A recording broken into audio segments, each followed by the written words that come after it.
ତମାନଙ୍କର କଣ ଗଲା? ଷୋଡଶା ଗଲା। ପାଣ୍ଡୁଲିପି ବିଷୟ ବିନ୍ୟାସରେ ଷୋଡଶା ଗଲା। ଏବେ ଦେଖିବା କଣ? ଚଉତିଶା। ଶୁଭୁଛି ମୋ ଭଏସ ସମସ୍ତଙ୍କୁ? କ୍ଲିୟର ଶୁଭୁଛି? ଆଜ୍ଞା ଆଜ୍ଞା। ଦେଖିବା ଚଉତିଶା। କହିଲା ଚଉତିଶାକୁ ଓଡ଼ିଆ ଗଣଜୀବନର ସାହିତ୍ୟ ପ୍ରସାରର ପ୍ରାଥମିକ ଭିତ୍ତି ବୋଲି କୁହାଯାଏ। କ ଠାରୁ କ୍ଷୟ ପର୍ଯ୍ୟନ୍ତ ଓଡ଼ିଆ ବର୍ଣ୍ଣମାଳାର 34ଟି ବ୍ୟଞ୍ଜନ ବର୍ଣ୍ଣକୁ ପ୍ରତ୍ୟେକ ପଦ ବା ପାଦର ଆଦ୍ୟରେ କ୍ରମାନ୍ୱୟରେ ବିନ୍ୟାସ କରି ଯେଉଁ ଗୀତିକାବ୍ୟ ସୃଷ୍ଟି କରାଯାଏ ତାହା ଚଉତିଶା ରୂପେ ପରିଚିତ। ଏତେ କଥା ଜାଣିବା ଦରକାର ନାହିଁ।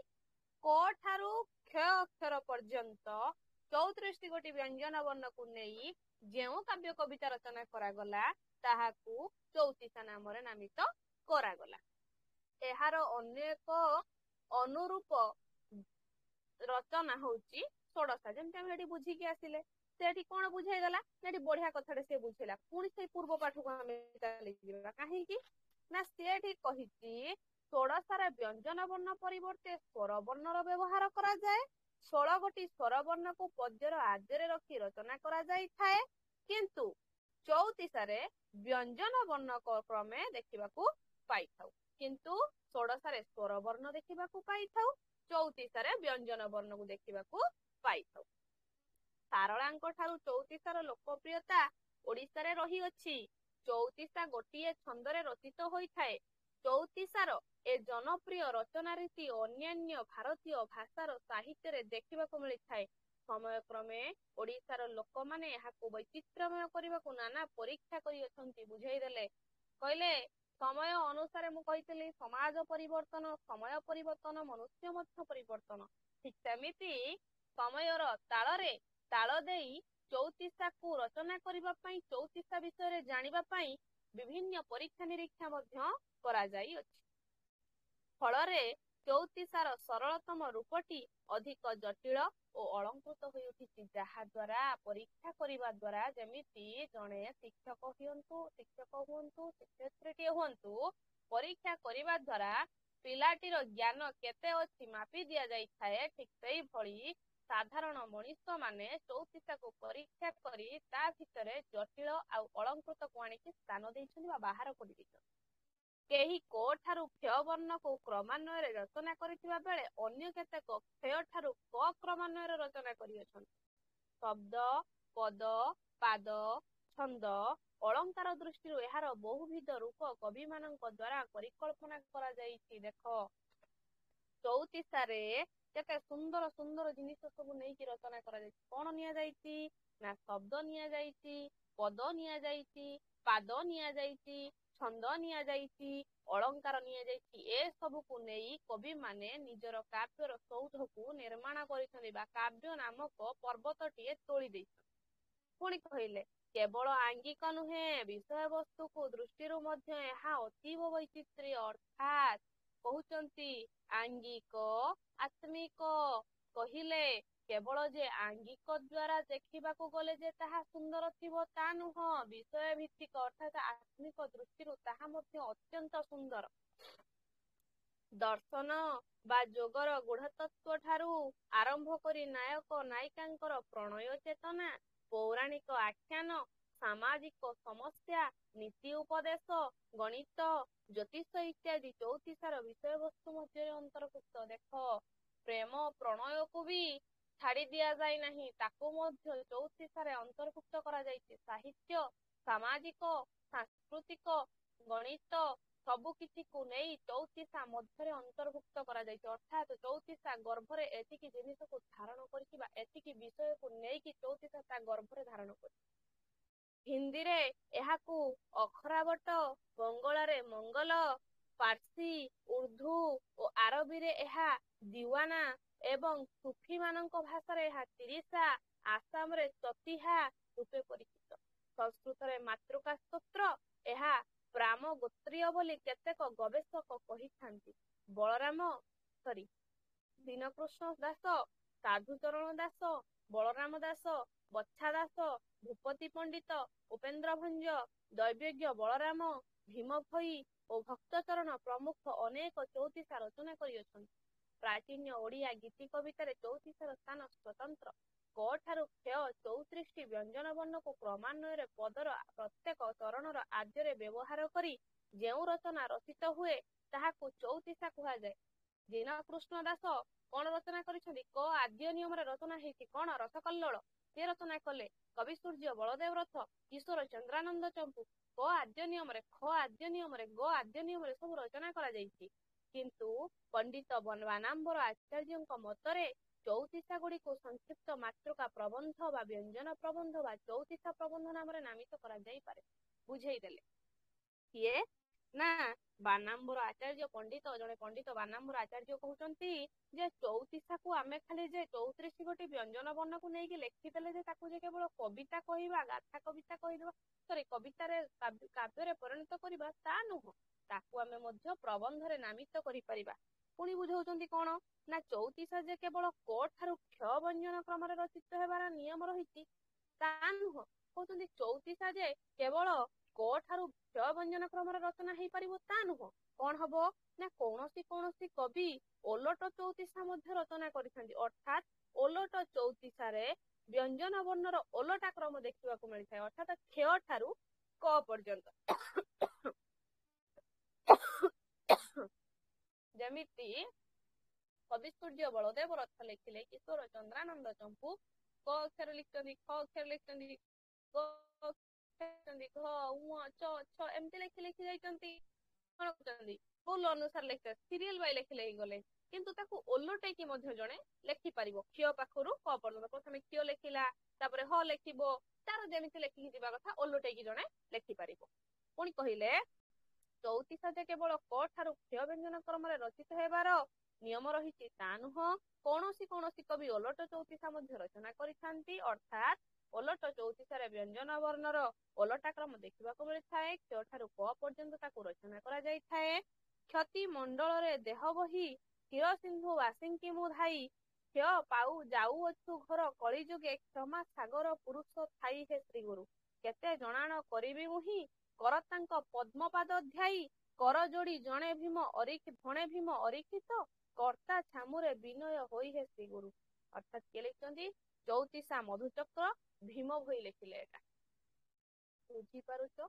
ଚଉତିଶା ମାନେ କଣ ବୁଝିପାରୁଛ ନା ବୁଝିପାରୁନା? ଅନ୍ୟମାନେ ବୁଝି ହଉଛି? ବୁଝି ହେଇଛି ମ୍ୟାଡାମ। କହିଲେ ଓଡିଆ ବର୍ଣ୍ଣମାଳାର ପ୍ରଥମ ବ୍ୟଞ୍ଜନ ବର୍ଣ୍ଣ କ ପରେ ଶେଷ ବ୍ୟଞ୍ଜନ ବର୍ଣ୍ଣ କ୍ଷୟ, ତାପରେ ଦ୍ୱିତୀୟ ବର୍ଣ୍ଣ ଖ, 33 ସଂଖ୍ୟକ ବର୍ଣ୍ଣ ହ। ଏହିପରି କ୍ରମରେ ପ୍ରତି ଚରଣର ଆଦ୍ୟରେ ବର୍ଣ୍ଣ ବିନ୍ୟାସ ନୀତି ଅନୁସରଣ କରି ଚଉତିଶା ରଚିତ ହେଲେ ତାହାକୁ ମେଷଯୁଦ୍ଧ ଚଉତିଶା କହିଥାନ୍ତି। ବୁଝେଇଦେଲେ। ଚଉତିଶା ଆମେ ଜାଣିଲେ, ମେଷଯୁଦ୍ଧ ଚଉତିଶା ବି କଣ ଆମେ ବୁଝିଲେ। ତାପରେ ଆସିଲା କୋଇଲି। ଦେଖିବା କୋଇଲି କଣ? କୋଇଲି କହିଲେ କଣ ବୁଝୁଛ? ଦେଖ, ଆଚ୍ଛା ଆମର ଅଛି କେଶବ କୋଇଲି। କିଏ ଲେଖିଛନ୍ତି? ମାର୍କଣ୍ଡ ଦାସ ଲେଖିଛନ୍ତି। ତାହେଲେ ଆମେ କଣ ବୁଝିବା? କୋଇଲି ଗୋଟେ ଦୂତ କାବ୍ୟ। ଦୂତ ଅର୍ଥ ଦୂତ କରିକି ପ୍ରେରଣ କରିବା।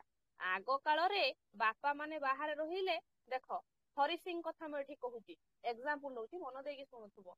ଯେତେବେଳେ ଫକୀରମୋହନ ସେନାପତି ଲେଖିଲେ, କଣ ଲେଖିଲେ ରେ? କଣ ଲେଖିଲେ କହିଲ? ହରି ସିଂ ନାଁ କଲେନି କହିଲ, କଣ କଳ୍ପନା ଟା କହିଲ? ମୁନ୍ସି ଡାକମୁନ୍ସି ହେଲା।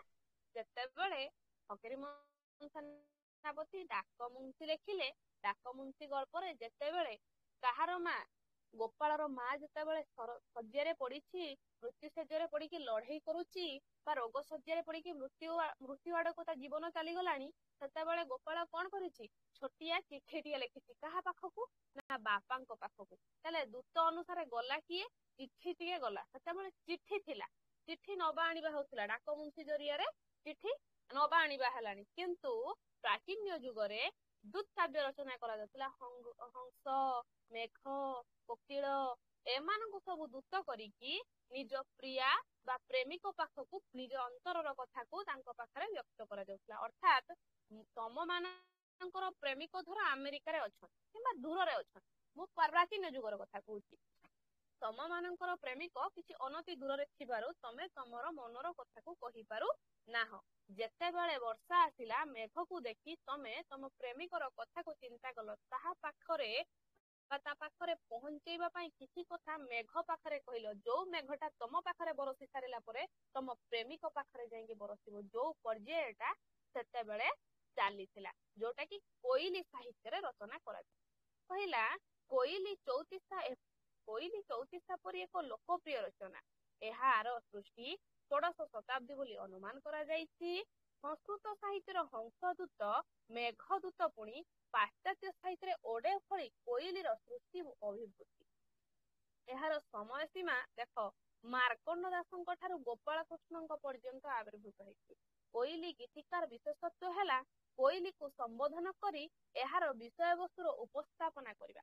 ସମ୍ବୋଧନ କରିଛନ୍ତି, କୋଇଲି ଲ କେଶବ ଯେ ମଥୁରାକୁ ଗଲା, କାହା ବୋଲେ ଗଲା ପୁତ୍ର ବାହୁଡି ନଇଲା ଲ କୋଇଲି। ମାତା ଯଶୋଦା ଭାଙ୍ଗି ପଡିଛନ୍ତି, ବାହୁନି ବାହୁନି କାନ୍ଦୁଛନ୍ତି, ନନ୍ଦ ଘରେ ନାହାନ୍ତି। ପୁତ୍ର ନାହିଁ ବୋଲି ନନ୍ଦ ଘରେ ନାହାନ୍ତି, ନନ୍ଦକୁ ଭଲ ଲାଗୁନାହିଁ, ନନ୍ଦ ବାହାରକୁ ଚାଲି ଯାଇଛନ୍ତି, ବାହାରେ ନନ୍ଦ ଜୀବନ ଅତିବାହିତ କରୁଛନ୍ତି। ବିଚରା ଯଶୋଦା କାହା ପାଖରେ ନିଜର ଦୁଃଖର, ନିଜ ଅନ୍ତରର କୋହକୁ ବ୍ୟକ୍ତ କରିବେ? କୋଇଲି ପାଖରେ ନିଜ ଅନ୍ତରର କୋହଟାକୁ ବ୍ୟକ୍ତ କରିଛନ୍ତି। ଅଧିକାଂଶ କୋଇଲି ପ୍ରତ୍ୟେକ ପଦର ଆରମ୍ଭ ଓ ଶେଷରେ କୋଇଲି ଓ ଲ କୋଇଲିର ଉଲ୍ଲେଖ କରାଯାଇଥାଏ। ପୁଣି ଅଛି, କୋଇଲି ଲ ଖଣ୍ଡ କ୍ଷୀର ଦେବି ମୁଁ କାହାକୁ, ଖାଇବାର ପୁତ୍ର ଗଲା ମଥୁରାପୁରକୁ ଲ କୋଇଲି। ଏଠି ମାର୍କଣ୍ଡ ଦାସ କୋଇଲିକୁ ସମ୍ବୋଧନ କରିଛନ୍ତି, ମାତା ଯଶୋଦା ନିଜ ଅନ୍ତରର କୋହକୁ କୋଇଲି ନିକଟରେ ବ୍ୟକ୍ତ କରିଛନ୍ତି। ପୁଣି କଣ କହିଲେ, ଅଧିକାଂଶ କୋଇଲି ଗୀତିକା ଚଉତିଶା ରୀତିରେ ଲିଖିତ। କୋଇଲିର ସ୍ୱର ସମସ୍ତଙ୍କର, ବିଶେଷତଃ ପ୍ରେମିକ ଓ ପ୍ରେମିକାଙ୍କର ପ୍ରିୟ। ଅନେକ କୋଇଲିରେ ମଧ୍ୟ ଚଉତିଶା ରୀତିର ବ୍ୟତିକ୍ରମ ରହିଅଛି।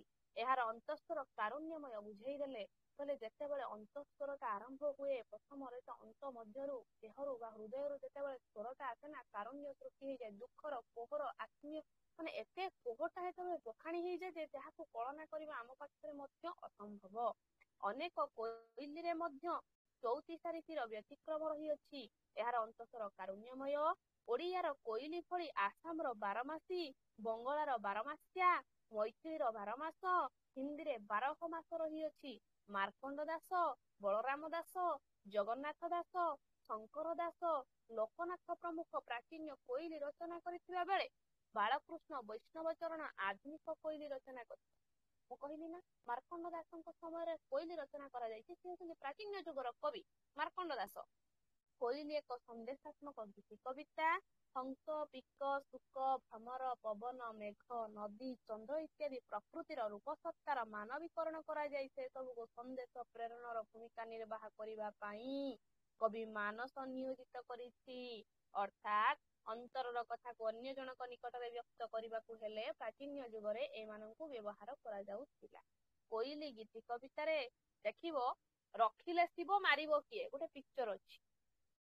ପିକ୍ଚର ନାଁ ହଉଛି କଣ ନା, ରଖିଲେ ଶିବ ମାରିବ କିଏ। ଏଇ ଯୋଉ ରଖିଲେ ଶିବ ମାରିବ କିଏ ଯେତେବେଳେ ସିଦ୍ଧାନ୍ତ ଚିଠିଟା ଦେଇଛି, କାହା ହାତରେ ଦେଇଛି? ମାଙ୍କଡ ହାତରେ ଦେଇଛି ଚିଠିଟା। ମନେ ପକାଅ, ମାଙ୍କଡ ନେଇକି ନବା ଆଣିବା କରିଛି। ତାହେଲେ ନିହାତି ଏଇଠି ମଧ୍ୟ କଣ ହେଇଛି, ପ୍ରାଚୀନ ଯୁଗର ଘଟଣା ଟିକେ ଘଟି ନାହିଁ କି? ନିହାତି ଘଟିଛି ନା। ଆଉ ପୁଣି କହିଲେ, କୋଇଲି ଗୀତି କବିତାରେ କୋଇଲି ଯେ କେବଳ ସନ୍ଦେଶବାହୀ ଅପେକ୍ଷା ଜଣେ ସମ୍ବେଦନଶୀଳ, ସମବ୍ୟଥୀ, ହୃଦୟବତ୍ତା ଥିବା ଶ୍ରୋତା। ଅର୍ଥାତ୍ କୋଇଲି କେବଳ ଶ୍ରୋତା। ସିଏ ଶୁଣିବ କାହାର ନା, ଯିଏ କହୁଥିବ, ଯାହାର ମର୍ମ ବାଣୀ, ଯାହା ହୃଦୟରେ ଘଟୁଥିବା ଜ୍ୱଳନ୍ତ କଣ ଘଟଣାକୁ ଅନ୍ୟ ଜଣଙ୍କ ନିକଟରେ ପରିପ୍ରକାଶ କରିବ। ଅର୍ଥାତ୍ ମାତା ଯଶୋଦା ବିରହ ଗାଥା କହିଛନ୍ତି, ନିଜ ଅନ୍ତରର କୋହକୁ କୋଇଲି ନିକଟରେ କହିଛନ୍ତି। କୋଇଲି ଶ୍ରୋତା ହେଇକି ଶୁଣିଛି। କୋଇଲି ରଚନା ଗୁଡିକ ବୁଦ୍ଧିବାଦୀ ସାମନ୍ତପଣର ଶାସ୍ତ୍ରୀୟତାକୁ ଦୂରେଇ ସାଧାରଣ ଧର୍ମୀ ହୋଇଛି। ବୈଷ୍ଣବ ସମ୍ପ୍ରଦାୟର କିଛି ତତ୍ତ୍ୱ, ବିଚାର ଓ ବିଶ୍ୱାସ କୋଇଲିରେ ଯଦିଓ ସ୍ଥାନ ପାଇଛି, ତଥାପି ଏଗୁଡିକ ଗ୍ରାମ୍ୟ ଜୀବନମୁଖୀ। କୋଇଲିରେ ଭାଷା, ଭାବ, ଶବ୍ଦ ଏଭଳି ସଂଯୋଜକ ଘଟିଥାଏ ଯେ ଏହା ଅତି ଅଳ୍ପ ସମୟ ମଧ୍ୟରେ ଜଣେ ନିରକ୍ଷର ଶ୍ରୋତାର ସ୍ମରଣ ଶକ୍ତିର ସୂତା ପରି ଗୁନ୍ଥି ହୋଇ ରହିଯାଏ। ବୁଝେଇଦେଲେ, କହିଲେ ଏମିତି ଶବ୍ଦକୁ ପ୍ରୟୋଜନ କରାଯାଇଥାଏ, ଏମିତି ଶବ୍ଦକୁ ବ୍ୟବହାର କରାଯାଇଥାଏ, ଯାହାକି ଶୁଣିବା ମାତ୍ରେ ତାହା କଣ କରିଥାଏ, କାବୁ କରି ନେଇଥାଏ, ମନ ମସ୍ତିଷ୍କରେ ଜାବୁଡି ଧରିଥାଏ। ତେଣୁ ଏହାର ରସ ଆସ୍ୱାଦନାରେ ସାଧାରଣ ଶ୍ରୋତା ପାଇଁ କୌଣସି ବାଧା ଉପୁଜେ ନାହିଁ। କହିଲେ ରସ ଯେତେବେଳେ ନିଷ୍କୃତ ହୁଏ ଅର୍ଥାତ୍ ଅନ୍ତରର କୋହକୁ ବ୍ୟକ୍ତ କରିବା ପାଇଁ ଯେତେବେଳେ ଆମେ ଜଣକୁ ସମ୍ବୋଧନ କରିଥାନ୍ତି ସେତେବେଳେ ତାର ରସଟା ଏତେ ମାତ୍ରାରେ ଆସିଥାଏ ଯାହାର କି କୌଣସି ପ୍ରକାରର ବାଧା ଉପୁଜେନି, କୌଣସି ପ୍ରକାରର କଷ୍ଟ ଦେଖିବାକୁ ମିଳେନି, ଦ୍ୱନ୍ଦ୍ୱ ମଧ୍ୟ ଦେଖିବାକୁ ମିଳିନଥାଏ। ସେଥିପାଇଁ କାବ୍ୟ କବିତା ପରିବର୍ତ୍ତେ ଗ୍ରାମ୍ୟ ଜୀବନରେ କୋଇଲିର ଆଦୃତି ଅଧିକ ବୁଝେଇ ଦେଲେ। ସେଥିପାଇଁ କାବ୍ୟ କବିତାକୁ ନବା ଅପେକ୍ଷା ଗ୍ରାମୀଣ ଜୀବନରେ କୋଇଲିକୁ ନେଇ ବିଭିନ୍ନ ପ୍ରକାରର କଣ ପରିସ୍ଫୁଟନ ଘଟି ଗଠନ ରୀତି ଦୃଷ୍ଟିରୁ କୋଇଲିର ରଚନା ଚଉତିଶା ଭଳି। ମାତ୍ର ବାରମାସୀ କୋଇଲି ଫକୀର ମହାନ୍ତିଙ୍କ ମନ୍ଦ କୋଇଲିରେ ବ୍ୟତିକ୍ରମ ଦେଖାଯାଏ। ବୁଝେଇ ଦେଲେ। ଇଏ ହେଲା କୋଇଲି ସମ୍ପର୍କରେ ବିଶିଷ୍ଟ ଧାରଣା। ତାପରେ ଆସିଲା ଦୂତ କାବ୍ୟ। ଦେଖିବା ଦୂତ କାବ୍ୟ କଣ ଟିକେ ବୁଝିବା। କହିଲେ ଭାରତୀୟ ସାହିତ୍ୟରେ ଦୂତ କାବ୍ୟ ଅତ୍ୟନ୍ତ ପ୍ରାଚୀନ। ହଂସଦୂତ, ମେଘଦୂତ ଇତ୍ୟାଦି ଏହାର ଅନ୍ତର୍ଗତ। ଯୋଉମାନେ ପେଡ୍ କ୍ଲାସ୍ ଥିଲା ସେମାନଙ୍କୁ ମୁଁ ଗୋଟେ ନୋଟ୍ ଦେଇଥିଲି। କେଶବ କୋଇଲି ଯେତେବେଳେ ତମାନଙ୍କର ଥିଲା ସେତେବେଳେ ମୁଁ ଗୋଟେ ନୋଟ୍ ଦେଇଥିଲି ତମାନଙ୍କୁ। ଦେଇଥିଲି ନା? ପ୍ରଥମେ ଗୋଟେ ଇଣ୍ଟ୍ରୋଡକ୍ସନ ଆଜ୍ଞା ମ୍ୟାମ୍। ହଁ ମ୍ୟାମ୍। ସେଇଥିରେ ମୁଁ ମାର୍କଣ୍ଡେୟ ଦାସଙ୍କର ଠିକ ଗୁଡ ସେଇଥିରେ ମୁଁ ମେନସନ କରିଛି କଣ ନା ଏଇ ଯୋଉ ଗୀତି କବିତା ହଉଛି ଗୋଟେ ଦୂତ କାବ୍ୟ। କାହିଁକି ନା ଏଥିରେ ପ୍ରାଚୀନ ଯୁଗର କବି ମାନେ ମେଘ, ହଂସ, କୋକିଳ ଇତ୍ୟାଦିକୁ ଦୂତ କରି ନିଜ ନିଜର ଅନ୍ତରର କଥାକୁ ବ୍ୟକ୍ତ କରିବା ପାଇଁ ଅନ୍ୟ ନିକଟକୁ ପ୍ରେରଣ କରିଛନ୍ତି। ଯୋଉଟା କି ଏଇଠି ସେ ପଏଣ୍ଟ ଗୋଟେ କରିଦେଲା କଣ ନା ଦୂତ କାବ୍ୟ। ଦୂତ ହେଇକି ଅନ୍ୟ ଜଣଙ୍କ ପାଖରେ ଯାଇକି ଜଣକର କଥାକୁ ଅନ୍ୟ ଜଣଙ୍କ ପାଖରେ ପହଞ୍ଚାଇବା। କଣ କହିଲା ନା ଦୂତ କାବ୍ୟ ସାଧାରଣତଃ କରୁଣ ରସାଶ୍ରିତ ଭାରି ହୃଦୟସ୍ପର୍ଶୀ ଭାରି ମର୍ମଦାୟକ ଜିନିଷ। ଏଟା ଏଗୁଡିକ ଦୁଇ ଭାଗରେ ବିଭକ୍ତ। ଗୋଟେ ପୂର୍ବାର୍ଦ୍ଧ ଓ ଉତ୍ତରାର୍ଦ୍ଧ। ପ୍ରଥମାର୍ଦ୍ଧରେ ବିଭିନ୍ନ ସ୍ଥାନର ବର୍ଣ୍ଣନା ଥିଲା ବେଳେ ଉତ୍ତରାର୍ଦ୍ଧରେ କାରୁଣ୍ୟର ବର୍ଣ୍ଣନା ଥାଏ। ତାହେଲେ ପୂର୍ବାର୍ଦ୍ଧରେ କଣ ରହିବ? ବିଭିନ୍ନ ସ୍ଥାନ ମାନଙ୍କର ବର୍ଣ୍ଣନା ରହିବ। ଆଉ ଉତ୍ତରାର୍ଦ୍ଧରେ କଣ ରହିବ? ଦୁଃଖ, ଯୋଉ ଯନ୍ତ୍ରଣା, ମନ ମଧ୍ୟରେ ଯେଉଁ ଆବିଳ ଅନାବିଳ କୋହ ରହିଛି ତାକୁ ବଖଣାଯିବ। ସଂସ୍କୃତ ଦୂତ କାବ୍ୟର ଆଙ୍ଗିକ ଓଡିଆ ଦୂତ କାବ୍ୟ ଗ୍ରହଣ କରିଅଛି। ବିପ୍ରଲମ୍ବ ଶୃଙ୍ଗାର ହିଁ ଏସବୁର ମୁଖ୍ୟ ରସ। ଏଥିରେ ବିରହ ବର୍ଣ୍ଣନାର କଳାତ୍ମକ ରୂପ ପ୍ରକାଶ ପାଇଥାଏ। ଗୋକୁଳ, ବଂଶୀଧର ଇତ୍ୟାଦି ଏ ଧରଣର ଦୂତ କାବ୍ୟ ରଚନା କରିଥିବାର ପ୍ରମାଣ ମଧ୍ୟ ମିଳେ। ତାହେଲେ ଦୂତ କାବ୍ୟ କଣ ବୁଝିପାରିଲ ସମସ୍ତେ ନା ବୁଝିପାରିଲ ନା? ବୁଝିହେଲା ମ୍ୟାମ୍। ବୁଝିଲି ମ୍ୟାମ୍। ବୁଝିଛି। ତାପରେ ଆସିଲା ଚିଟାଉ। ଦେଖିବା ଚିଟାଉ କଣ ଟିକେ ଦେଖିବା।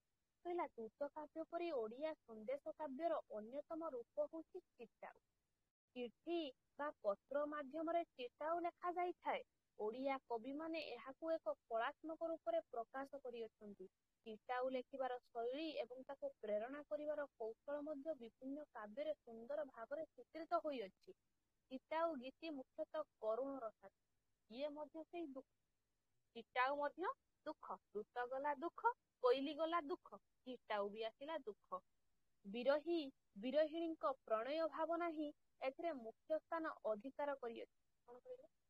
ବିରହୀ ବିରହିଣୀ ଅର୍ଥାତ୍ ପ୍ରେମ ପ୍ରଣୟ ମଧ୍ୟରେ ଯୋଉ ବିଚ୍ଛେଦଟା ଘଟେ। ତମେ ଜଣକୁ ପ୍ରେମ କରୁଛ, ଘରେ କହିଲ, ଘରେ ମନା କଲେ ନା ନା ଆମେ ତା ସହିତ ବିବାହ କରେଇଦବୁ ନାହିଁ ବା ବାହାଘର ଆମର ତା ସହିତ ହବ ନାହିଁ। ସେଠି ଯୋଉ ପ୍ରଣୟଟା ଘଟିଲା, ସେଠି ଯୋଉ ବିଚ୍ଛେଦ ଘଟିଲା, ଫିଲ୍ମରେ ଦେଖିବ ତମାନଙ୍କୁ କହିଲେ ତମାନଙ୍କୁ ଆମେ କିଏ ସତ ତ କହିବନି, କିଏ ପ୍ରେମ କରୁଛ ନ କରୁଛ କହିବନି, ଫିଲ୍ମକୁ ପଳେଇବା ଆମେ। କଣ ନା ଫିଲ୍ମରେ ଯେତେବେଳେ ହିରୋ ହିରୋଇନ ଭଲ ପାଆନ୍ତି, ଧର ହିରୋଟା ଗୋଟେ ଚାକରାଣୀକୁ ଭଲ ପାଇଯାଇଥିବ, ତ ଚାକରାଣୀକୁ ଭଲ ପାଇ ଆକ୍ଚୁଆଲି ହିରୋଇନଟି ସେଇ ହେଇଥିବ। ନହେଲେ ସେ ହିରୋ କାହିଁକି ଚାକରାଣୀଟାକୁ ଭଲ ପାଇଥାନ୍ତା? ହିରୋଇନଟା ସେଇ ହେଇଥିବ ନା। ଯେତେବେଳେ ସିଏ ଭଲଟା ପାଇଗଲା, ପାଇ ସାରିଲା ପରେ ଲୋକଟା ପୁଅ ଘର ଲୋକ କଣ କହିବେ ନା ନା ସେ ଚାକରାଣୀର ଝିଅଟା ଆମେ କେମିତି ବିବାହ କରେଇବା, ଆମେ କରେଇବୁନି ତ। ଏଇ ଦୁଇ ଜଣଙ୍କ ଭିତରେ ଯେତେବେଳେ ବିଚ୍ଛେଦଟା ଘଟେ, ସେଇ ବିଚ୍ଛେଦର ଭାବ, ସେତେବେଳେ ମନ ମଧ୍ୟରେ ଯୋଉ କୋହଟା ଜାଗ୍ରତ ହୁଏ, ଯୋଉ ଦୁଃଖଟା ଆସେ, ସେଇ ଦୁଃଖର ଭାବଟାକୁ ହିଁ ଚିଟାଉରେ ବର୍ଣ୍ଣନା କରାଯାଏ। କହିଲେ ଓଡିଆ ସାହିତ୍ୟରେ ଚିଟାଉ ଗୀତି ରଚନା ଆଦ୍ୟ ଗୌରବ ଉପେନ୍ଦ୍ର ଭଞ୍ଜ ଗ୍ରହଣ କରିଛନ୍ତି। ପଦ୍ମନାଭ, ଶ୍ରୀଚନ୍ଦ, ସୂର୍ଯ୍ୟମଣି, ଜେମା ପ୍ରମୁଖ ଏ ଧରଣ କବିତାର ସୃଷ୍ଟି କରିଅଛନ୍ତି। ଇଏ ଗଲା ଚିଟାଉ ସମ୍ପର୍କରେ। ତାପରେ ଦେଖିବା ଚୌପଦୀ। ଚୌପଦୀ କଣ କହିଲା ନା ଓଡିଆ ସାହିତ୍ୟରେ ଚୌପଦୀର ପ୍ରାଚୁର୍ଯ୍ୟ ପରିଲକ୍ଷିତ ହୁଏ।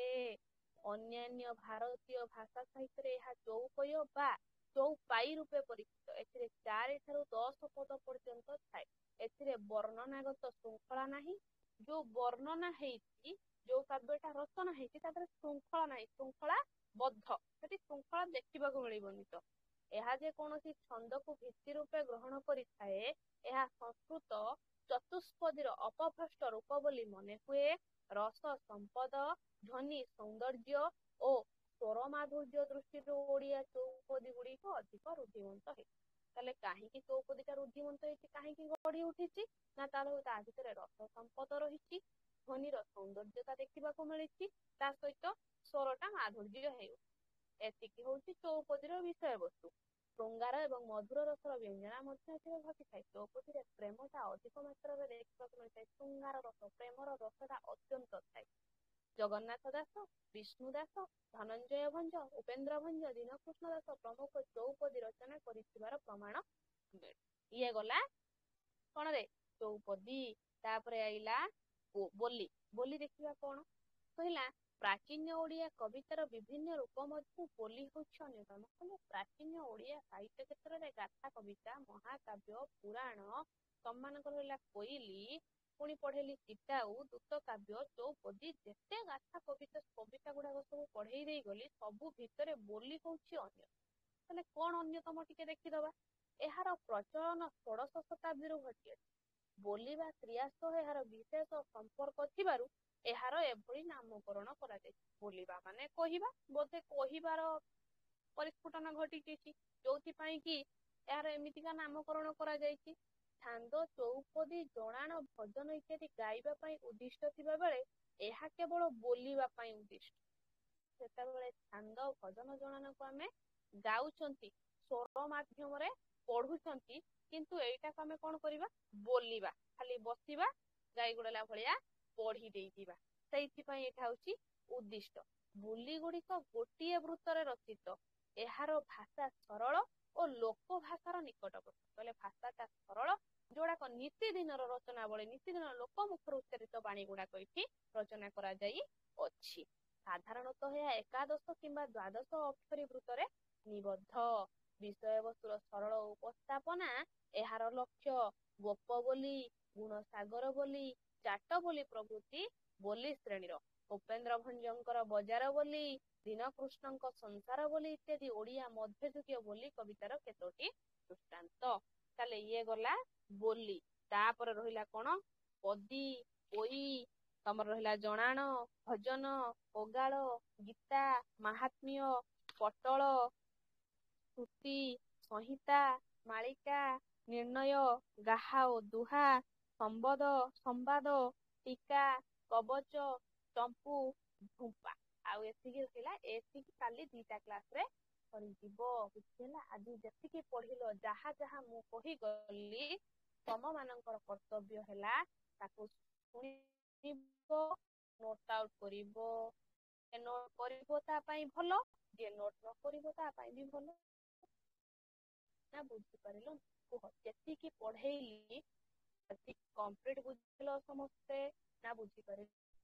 କୁହ ମତେ। ହଁ ମ୍ୟାମ୍ ବୁଝିଲୁ।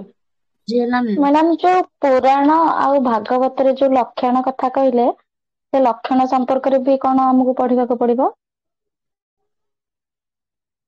ନିହାତି। ଯେତେବେଳେ ପୁରାଣ ବିଷୟରେ ଲେଖିବ, ନିହାତି ଦବ ନା।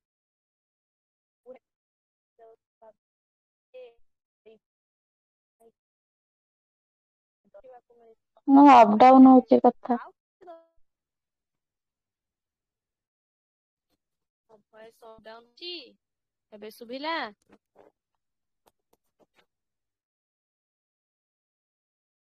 ଏବେ ଶୁଭିଲା? ସମସ୍ତଙ୍କୁ ଶୁଭୁଛି ନା ଶୁଭୁନି? ଆଜ୍ଞା ମ୍ୟାମ୍, ଶୁଭୁଛି। ହଁ ମ୍ୟାମ୍। ବୋଧେ ଶୁଭସ୍ମିତା ତମର ନେଟୱାର୍କ ପ୍ରୋବ୍ଲେମ ଅଛି। ତମେ ପଚାରିଥିବା କ୍ୱେଶ୍ଚନ ର ଆନ୍ସର ମୁଁ ଦେଇଛି। ତମେ ରେକର୍ଡିଂ ଟାକୁ ଟିକେ ଶୁଣିଦବ, ମନେ ରହିଯିବ ହେଲା। ନ ବୁଝି ପାରିଲେ କାଲି ମତେ କ୍ଲାସ ରେ ପଚାରିବ। ଠିକ ଅଛି? ଆଜ୍ଞା। ଓକେ। ହଁ, ରହିଲି। ସମସ୍ତଙ୍କୁ ଜୟ ଶ୍ରୀ ଜଗନ୍ନାଥ, ଶୁଭରାତ୍ରି ହେଲା। ଜଗନ୍ନାଥ। ଜୟ ଜଗନ୍ନାଥ ମ୍ୟାମ୍, ଶୁଭରାତ୍ରି।